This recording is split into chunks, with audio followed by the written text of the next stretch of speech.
Hello, people. Welcome to another episode of Off the McBeaten Path. I don't know how I feel about that name. I feel like it's slightly cringe.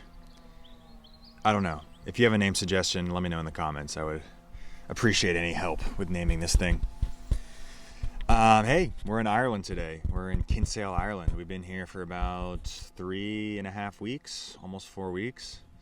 I've been working here on this farm for this guy named Martin. I met him online. I just Googled how to buy a motorcycle in Europe, and his name came up. And that's how I found Martin. If you've been watching my videos, you already know this. I just want to explain it for the peeps who haven't seen the videos. Yeah, he's not verified. He's not official. He's got no blue check mark. He's just a guy off the internet that I found that is willing to help Americans and Australian guys buy motorcycles by telling little white lies to the authorities and getting us dodgy insurance. It works out great. But no, Martin's an OG, man. Honestly, right when I got here, it was a bit weird. Like, it was really loose. Like, I asked him, I was like, bro, like, what am I going to be doing on the farm? Because I should explain this. It's a work exchange. So instead of paying rent, instead of paying for food and groceries, I work for Martin. Okay? And usually this entails like working in the garden, this beautiful garden we're in. The occasional construction work. Sometimes it gets involved. The other day we laid cement. I was not prepared. I was wearing flip-flops. Felt woefully underprepared. Sometimes he has me drilling stuff. It's just kind of like whatever Martin wants, I do it. I'm Martin's yes man. I just cooked dinner. I made a fire. Very domestic. Ladies, very domestic. So yeah, basically just do whatever Martin asked me to do. But on the phone, before we kind of sealed the deal, so to speak, I was like, so what do you want me to do on the farm? And he's like, oh, just hang out. Just hang out. Okay. Yeah, just hang out. So basically that means wait around for people to check in. This is a camping site, a lovely camping site. 15 euros a night. If you're in Kinsale, stop by. But I won't be here. I'm going to Wales. Oh, Jesus, what was I saying? Yeah, so basically I just have to hang out and wait for people to show up, collect their money, tell them where the bathroom is, tell them what to do, yada, yada. Very easy job, but it requires that I'm here all the time, which means I'm not out there in the big wide world, the scary world. I'm here on a farm. Good and bad, right? I've barely been spending any money. I've only spent money on like motorcycle gear, buying the motorcycle, obviously, insurance, all that boring stuff, which, you know, isn't cheap, but I feel like I've kind of balanced it out by not spending a fucking dime in like a week. I just wake up, usually around 9. It's a little late. Martin would definitely like me to be up earlier, greeting the guests, but I usually wake up at 9 and eat a little breakfast, edit some videos, just kind of chill until Martin asks me to do something. And some days, he never asked me to do anything. Today, he didn't ask me to do a goddamn thing. Hear the heavy machinery in the background, nice ambient sounds.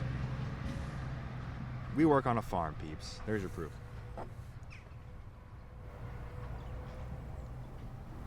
He didn't ask me to do a goddamn thing today. I cooked dinner. I made a fire just because I, feel like I owe the guy, But for example, yesterday, I went out on my fucking motorcycle for like 10 hours and didn't show back up till like 9:30 at night. And I come home, they're grilling out, making burgers, barbecue chicken, drinking beers, and I just joined the party. I didn't earn that at all. I just showed up and there was food ready for me. It's the shit. I mean, I think this arrangement is like the titties, honestly. I would like a little more structure. I would like to kind of know the hours, and like it would be nice to be like, hey, tomorrow, like, you don't have to do anything, instead of me just kind of sitting around waiting for him to give me orders, But hey, it's better than like being broke in a big city, I'd rather just hang out here on the farm, hang out with Irish people, I don't know, talk shit with travelers, and it hasn't been bad, and it's good that I'm like here fixing up my bike, learning the ropes, watching YouTube videos. how to do this and that. So it's not like I'm just totally wasting my time here, and I'm saving money. This is all just me trying to convince myself this has been a good choice, because I haven't really ventured out a lot. I'm actually about to go out for the second time in Kinsale. It's a nice, charming little European village on the sea, near the mountains, in the meadows in Ireland. It's beautiful. Haven't gone out to see it much, to be honest. But to be fair, this is one of the more strange work exchanges, I think. Like, it's just so loose that I just never really know what my days are going to look like. Which is good and bad, right? Like, yesterday I just fucked off for 10 hours, didn't tell Martin a damn thing, just left. So it works out, it balances out. I mentioned this in one of my other videos, but this company is called World Packers, and is this a camper? Please don't be a camper. I don't want to have to work. No, it's not a camper. There's this company called World Packers that basically organizes work exchanges, and it's a little more official than my arrangement here. Like, you can get verified hosts and message them, and it's all very above the table as opposed to this under the table deal that I have with Martin here. But I'll post a link in the description if you guys want to use that. I'm actually headed to my first work exchange with World Packers tomorrow. It's in Wales, and I'll let you know how that goes. If I continue to make videos, you know that I was not murdered. So use the link in the description for $10 off. Okay, where were we going with that? Anyways, time on the farm's been good. No regrets here. I've been here for like 3-ish weeks, bro, and it's been a long time. Usually people, what they do is they buy a motorcycle, like an American will buy a bike in Ireland. Martin will have it ready. They'll hop on the bike, and in 2-3 days, they'll fix up the bike, whatever, do whatever they need to do to it, and get the fuck out. Go to France or Germany or whatever. They'll leave fast after arriving here. But me, I've been here for like almost a month. And yeah, I've gotten to know Ireland decently well, It's cool. I took a genetic test, and it turns out I'm mostly English and then Irish behind that. So it's been kind of nice to like discover me roots, and drink some stout, talk shit with Irish people.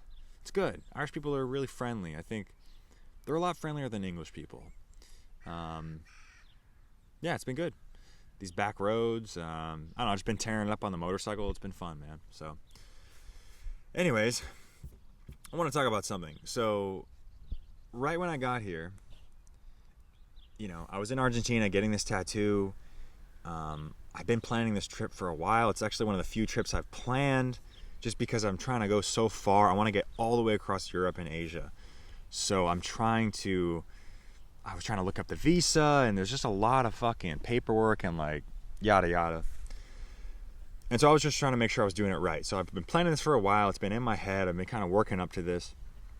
And I finally get to Ireland, and I see my bike waiting here for me. And it all just hits me all at once. I'm like, dude, this is real. Like, the pressure is on now. All this pressure I put on myself to like crush it on this trip, to do well on YouTube. All this stuff is like sitting here right in front of me in the form of this motorcycle. And it was actually very intimidating, like having all this opportunity, all this pressure, kind of riding on the future. And it was kind of a lot. Like, I felt a little overwhelmed, honestly. And a little depressed, I'm not gonna lie, because I just figured getting here I would be like just jazzed all the time, just like so excited to be here and like get the bike ready and blah blah blah. But it was actually like, I was actually kind of bummed. I'm like, damn, I'm actually not that excited. Like, I'm actually nervous because I put so much stock into this trip, and I'm trying to go so far, and I've never done something like this, that it was just a bit overwhelming at first, And I'm not sure if that's what it's like when you kind of achieve your dreams, like if you've been looking forward to something and then you have it in your grasp. I wonder if that's just like a universal thing, that to be a little like, I don't know if disappointed is the right word, but it's just kind of not as excited as I thought it was going to be, But I will say, like the next few days, preparing the bike, getting, the title, and just kind of getting all the logistics ready, it gave me a lot more confidence to actually like go after this, because like I said, it is pretty ambitious for someone who doesn't have experience riding motorcycles that much. I want to go across 2 continents, and I think slowly but surely I'm like gaining that confidence, and I think as each country I progress through, it's going to be easier and easier and like more of a realistic goal, because I landed off the plane, I got here, I'm jet lagged, I see the bike, and I'm like, oh fuck, I have to drive this thing tens of thousands of kilometers. And like it's just an idea in my head, right? And so I think when it's in that stage, when it's just an idea, like it's that much more scary, but then as you like put it into practice, as you continue to grow and develop and like realize this goal, it actually becomes less daunting and like more exciting. Because right now I'm leaving for, like I said, I'm leaving for Wales tomorrow, and I'm pretty jazzed, man. I'm like heading east, right? This is my first move east, right? Ireland to Japan on a motorcycle. Episode 1. It's happening. I'm moving east. Slowly but surely, it's just like 4 or 5 hours east, but still, I'm making progress. So, it's happening, man. It's it's a dream come true. I obviously have not made it yet, but like I said, as the progression continues, it just becomes more and more real. It's like, oh shit, like we're doing this, Because before when I traveled, it was always like I would live in Japan for a year, or I would, I stayed in Colombia for 4 months. It's like kind of longer term, like relocation, It's traveling, but it's not really the same as like continuously moving, So I'm gonna fucking send it, bro. I'm fucking sending it on this one. And not looking back. Goddamn. But if you're watching this, if you're supporting me, if you're watching the videos, if you're a patron, guys, join the Patreon community. It's $3 a month. You're gonna help me get across 2 continents. That's like 1/3 of all the continents. It would really mean a lot if you threw me $3 a month or $1 a month. Anything, PayPal, whatever you got. Even a one-time donation, 50 cents. I don't care. It means a lot to me. So, yeah, all you guys out there watching, thank you very much. Thank you so much for joining the journey. I'm really trying something new here for me, at least. It's risky. I don't know if I'm going to be able to afford it, honestly. After buying the motorcycle, getting the insurance, everything, it's hefty bill. That's why I'm here. That's why you should use World Packers. Use my promo code. That's why I'm staying for free. Honestly, so to stay in the dorm, I've been staying in a dorm. It's like $20, €20 a night. So it's like $22 a night. I've been here for, let's do the math. Let's get official here. I've been here since May 12th. Today's June 3rd. So I've been here for 3 weeks. So 21 days, $20 a night. That's $400. $22 a night. It's like $440. That's a lot of money. And I have not spent it. It's just sitting on my bank account. Thanks to nice people like Martin. Also, not to mention all the meals I would have eaten out. All the groceries I would have bought. I mean, you're talking like $800-900 at that one, because your boy eats a lot. Seriously, man, that's clutch, bro. So, yeah, I think like the work exchange thing's really going to help me along the road. Guys, I actually do recommend World Packers. I mean, I haven't used it yet, but I am using it, or I'm going to use it, and to me, that's the key. That's what's going to keep me going on the road, because all these moto guys come through here, and they all have fucking enduro motorcycles, which is like a dirt bike. All of them have enduros. All of them have tons of fucking luggage, camping gear, stove, fucking sleeping mat, sleeping bag, the whole 9 yards. They have so much shit. Literally every single person that comes through here has a dirt bike full of camping gear. And I didn't want to do that. I want a cool bike. I want a street bike. I want a crotch rocket, and that's what I fucking got, okay? And they don't look cool with all that gear, okay? They don't look cool. What looks cool is not a lot of gear. Minimalism. Less shit. I want to see the body of the motorcycle. I want to enjoy its voluptuous frame. I don't want to look at your fucking thermarest and your big stove hanging off the back of your bike. It looks dumb. I'm sorry. Where was I going with this? Jesus. That was just a full-on rant. What was I even talking about? Anyways, all the guys come through here with the same gear. Oh, but campsites in Europe, you have to pay for them, right? You have to pay to sleep on the floor. It's like between 10 to 30 euros a night, which adds up, man. At the minimum, the worst campsites, minimum, that's 10 bucks a night, 30 nights a year, $300, 300 euros. Okay? That's a lot of fucking money. All right? For rent, for sleeping on the ground, for having to assemble your shit and cook your own food. I don't want to sleep on the ground. If I'm sleeping on the ground, I'm not paying for it. Okay? I'm sleeping in a park, on a playground sometimes. I'm stealth camping. I'm not paying to sleep on the ground. That's so asinine to me. But all these guys, you know, they're trying to live this like alternative lifestyle, get off the grid, you know, they're trying to be different. But they all have dirt bikes and they all camp, all of them, every single one. So how different are you, huh? How different are you really? No, I'm just fucking around. But, you know, it's not like I'm doing this to be different. It's just like I just don't want to pay to sleep on the ground. I would rather get free rent and free food and work a few hours a day. And in this case, with Martin, I barely fucking work, dude. Today I cooked dinner. And I cleaned the dishes. And by the way, I ate most of the dinner. So it was mostly for me. Right? It works out. It's great.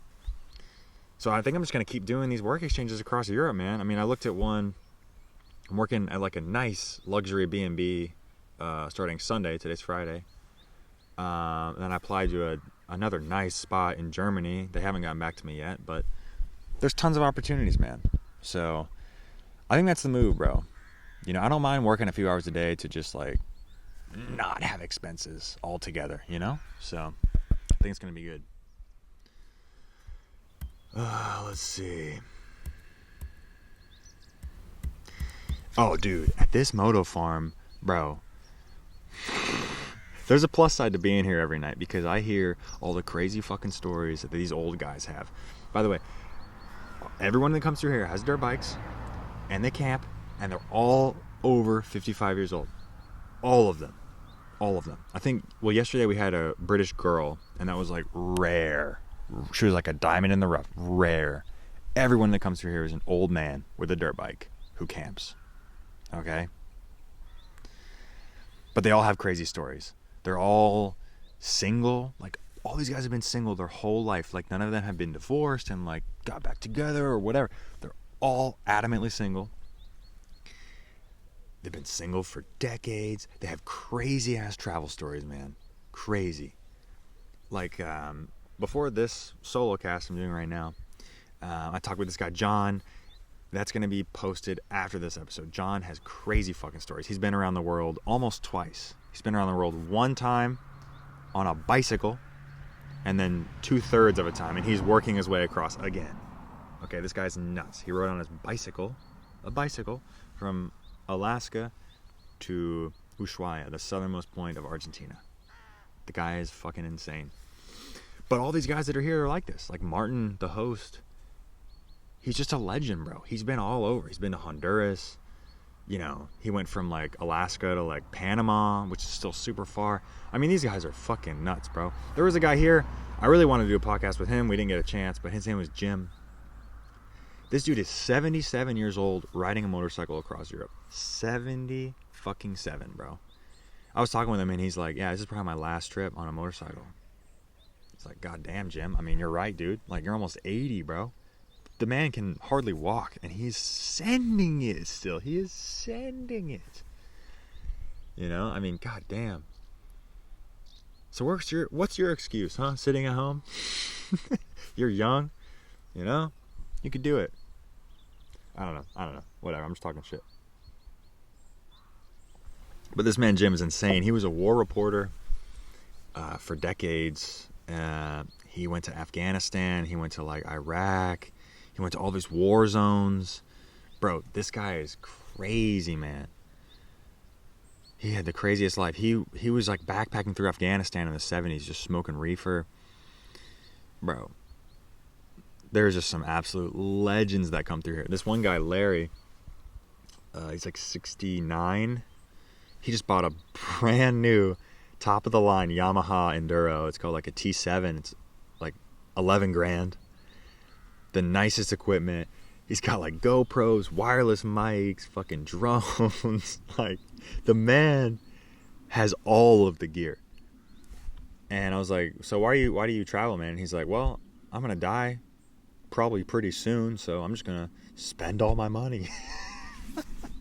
He doesn't have kids. He doesn't have anybody to leave it to. He's just like, I'm sending it, bro. Legendary, bro. You know, like, that's not the life I envision. I feel like at some point I'll settle down, you know. Yeah, obviously depending on how I feel. But these guys just never settle down, dude. They've just been wild men their whole lives. And that's what this is. This is just like a campsite for like the craziest fucks in the world. It's been cool, man. It's been cool. For sure. Let's see. Just a couple notes here. Yeah, so I'm leaving tomorrow. I'm going to Wales. There's all kinds of ferries that go from the British Isles, Ireland, all across Europe. It's a very convenient place. It's expensive. After not spending money for like the last almost month, just not spending money on daily costs, it was kind of a lot to like swipe the credit card on the $90 ferry. I was like, God damn, that's a lot. But hey, it's all we can do, you know? Either that or build a big ramp from Ireland to Wales. I need my top men on this. My top men. Okay? Get on this. But yeah, I still have like some stuff to figure out with the bike. Like, I'm still waiting on a few packages in the mail. There's a GoPro mount I want to put on my helmet so I can podcast and show you guys where I'm going. It's going to be lit. It's going to be lit, okay? You guys are joining at the right time for this podcast. The production value is about to go way up, all right? So I'm waiting on a few things, waiting on a few packages. I still don't have boots for the bike. It's been a month here, and I have neglected to buy an essential piece of equipment because I've been so busy, you know, refreshing my Instagram feed. I haven't been able to buy the boots. So all this goes to say, it's not the perfect time for me to go, okay? It's never the perfect time for you to go. It will never be perfect time for you to go, ever. No matter what trip you're going on, there's a few things you need to cinch down, a few logistics you need to figure out, blah, blah, blah. My advice to you is fuck it. Just go. It will never be the right time to go. There's always something, no matter what it is, whether it's money related or family related or whatever. There's always a reason to stay, right? But on the other side of that, there's always a reason to go. Okay? And you might not know the reason you're going, right?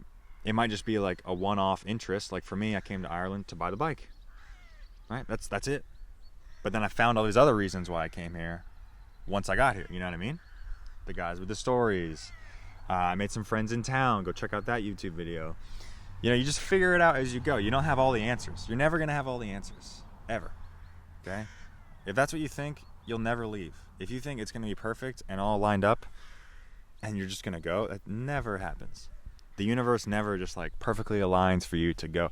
It's going to be messy, right? But you have to like prioritize going, you know? But you don't have to. You do whatever you want. But that's how I live, and that's what keeps me like going on the road, you know? Let's see if this thing's still going.